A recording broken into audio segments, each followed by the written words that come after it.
Halo, Assalamualaikum warahmatullahi wabarakatuh. Perkenalkan, nama saya Katarina Loto Alfonso. Saya dari kelas B dengan NIM 2422411743. Baik, di sini saya akan menjelaskan materi tentang ciri-ciri makhluk hidup. Ciri-ciri makhluk hidup yang pertama adalah respirasi. Apa itu respirasi? Respirasi atau bernafas, proses pertukaran gas pada makhluk hidup dengan lingkungannya. Respirasi dibedakan menjadi dua, yaitu respirasi aerob dan respirasi anaerob. Respirasi aerob merupakan respirasi yang memerlukan oksigen, di mana pada akhir dari prosesnya menghasilkan CO2 dan H2O. C6H12O6 plus 6O2 menghasilkan 6H2O plus 6CO2 plus energi. Respirasi anaerob atau fermentasi merupakan respirasi yang memerlukan oksigen, di mana pada akhir dari prosesnya menghasilkan asam laktat atau alkohol. Ciri-ciri makhluk hidup yang kedua adalah membutuhkan nutrisi atau makanan. Semua makhluk hidup membutuhkan makanan atau nutrisi untuk sumber energi, membangun tubuh, mengatur aktivitas fisiologi lainnya.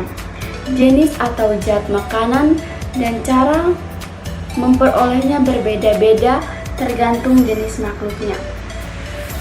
Ciri-ciri makhluk hidup yang ketiga adalah bergerak. Setiap makhluk melakukan gerak, sebagian atau seluruh bagian tubuhnya dari suatu proses atau tempat ke posisi atau tempat yang lain. Gerak merupakan salah satu bentuk adaptasi terhadap rangsang. Hewan atau aktif memiliki sistem gerak atau rangka, dan otot memiliki alat gerak tertentu. Ciri makhluk hidup yang keempat adalah tumbuh dan berkembang. Tumbuh adalah proses bertambahnya berat atau isi jaringan tubuh yang sifatnya irreversibel. Yang kelima, berkembang biak. Berkembang biak merupakan proses menghasilkan keturunan. Yang keenam, iritabilitas. Iritabilitas atau kepekaan makhluk hidup terhadap rangsangan. Hewan dan manusia memiliki alat indera yang peka terhadap rangsangan seperti cahaya, bunyi, bau, rasa, atau sentuhan. Dan yang ketujuh, mengeluarkan zat sisa. Semua makhluk hidup mengeluarkan zat sisa metabolisme yang tidak terserap oleh tubuh. Zat tersebut dikeluarkan karena bisa berbahaya dan meracuni tubuh. Yang kedelapan adalah adaptasi. Adaptasi adalah penyesuaian diri yang dilakukan makhluk hidup terhadap lingkungannya sebagai bentuk pertahanan diri. Adaptasi pada makhluk hidup dibedakan menjadi adaptasi morfologi, adaptasi fisiologi, dan adaptasi tingkah laku. Adaptasi morfologi, penyesuaian bentuk tubuh makhluk hidup terhadap lingkungan dan tempat tinggalnya. Yang kedua, adaptasi fisiologi, penyesuaian metabolisme atau fungsi kerja organ makhluk hidup terhadap kondisi lingkungan sekitar.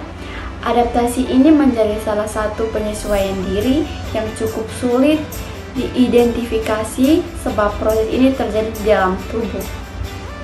Adaptasi fisiologi, jumlah hemoglobin atau sel darah merah orang yang tinggal di pinggir pantai lebih sedikit dibandingkan dengan jumlah hemoglobin orang-orang yang tinggal di pegunungan.